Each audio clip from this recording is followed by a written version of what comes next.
Hello everyone, welcome to episode 2 in our melanoma month of March. We're talking today about what to look for skin cancers and going for a skin check. Dr. Helena is with us once again.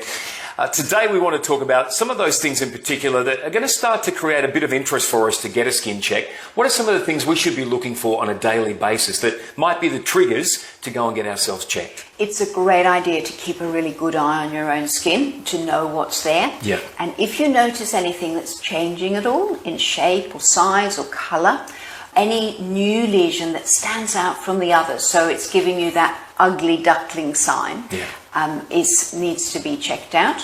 And any sore that fails to heal over several weeks is something that you need to get checked out. So if you've got a sore, it's not healed at 4 weeks, go and see a skin cancer doctor. Yeah.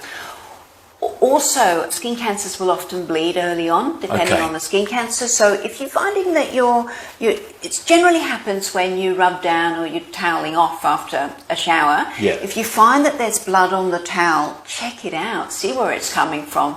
And that's a sign you really need to go in. Really important thing right here, get your partner to have a look at parts of your body that you can't see, because you can't see what's going on your back. The back of your neck or back part of your head. And if your partner is starting to notice those things and having a look for you as well, that's a really important thing, isn't it? Yes, it is. That's a very good idea to do that with your partner. All right. For each other. All of a sudden we start to think, maybe I should get a check. Now, if you're not doing a skin check on a regular basis, and you should be doing that anyway, and you start to think, I need to get this checked, where am I looking to go to get my skin checked? Well, I think it's a good idea to go to a doctor who has had special training in skin cancer medicine.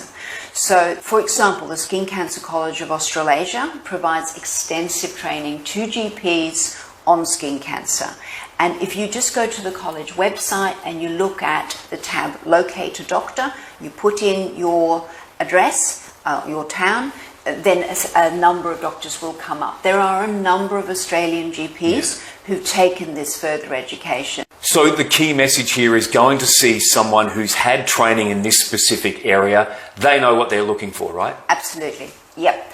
Because sometimes, of course, skin cancers present in very different ways, in particular melanomas. Yeah. They can be skin-coloured, little raised blebs on your skin, and yet they can be dangerous melanomas. So it does help if you're seeing someone who's had training, knows what to look out for, understands the history, and in particular uses a dermatoscope. So this is an extremely helpful tool. There's multiple types. I don't know if you'd like to have a look at one. And this allows us to see below the surface of the skin, because it takes away the reflection on the skin. So therefore we're able to tell exactly where the pigment lies, how chaotic it is, and we're able to formulate possible diagnosis quite easy and decide what needs to be excised, biopsied. It's really important. And the key to this is it doesn't take hours. If you were watching a few weeks ago, I went and had my regular skin check. It doesn't take a lot of time. It's very simple. You're in good hands with people who know what they're looking for and are able to go over the body, take photographs of some of these things, because in the next check, next time you go, you can compare and start to see if things are changing. And that's another key, isn't it? That's it. That's really helpful to see if things are changing over time as well. Yep. All right, so once you're in that skin check situation, if something has come to your attention, you can then start to deal with it straight away, not waiting a long, long time. If you need to take a scraping or do a biopsy or whatever the case may be, you can get onto things very quickly. And we're going to talk to Carmel in our next episode, who currently has stage 4 melanoma.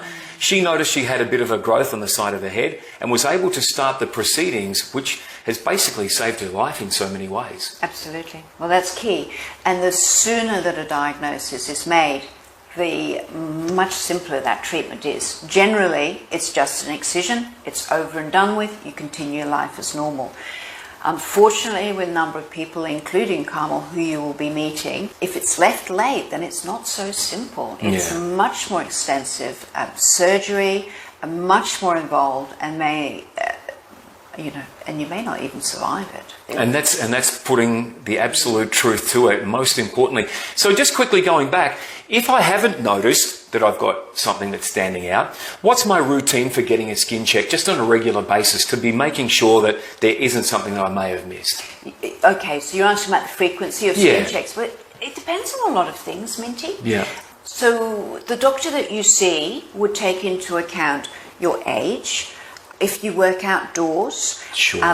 what your recreational activities are like, and if they involve being out in the sun, how good you are at applying sunscreen, if you're a daily sunscreen user or not, and how your skin actually responds to the sun. Do you tend to burn easily? Yes. Do you have established sun damage already? Can we see raised scaly things on your arms, for example?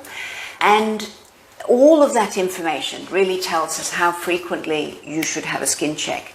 Additionally, of course, family history of melanoma and personal history of skin cancer, and especially if that's been more involved and maybe needed radiotherapy or more extensive surgery.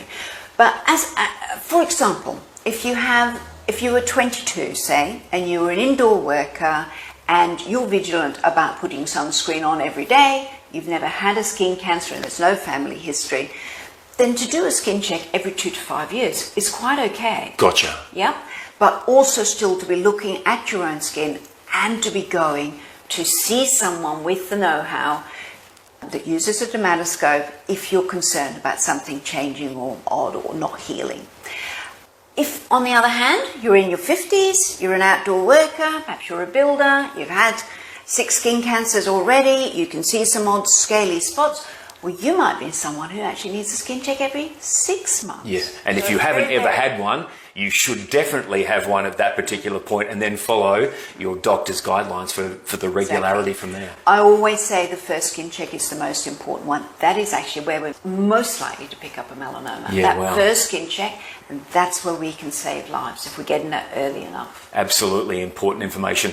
Don't forget to, at the end of the month, Sunday, March 28th, we're putting our footprints on the Strand. Our footprints for melanoma is happening between 6 a.m. and 10 a.m. down along the Strand. Come down, go for a walk, take the family for a walk, do it sun safe, get your hats on and your sunscreen, your sleeves, whatever you need to do. We'll be there with a whole lot of really important information to guide you on your melanoma journey, your skin cancer, skin check journey, to make sure you and your family are well looked after. Dr. Helena and her team will be around as well. So we'd love to see you down there, and maybe you can make a donation to the great research that's going on in that area as well. Great advice today. Thank you so much, Dr. Helena. Next week, we're going to have an amazing chat with Carmel. You are going to be just blown away with her incredible story. That's coming up next week. We'll see you then. Thanks, Minty. Look forward to seeing you down on the Strand.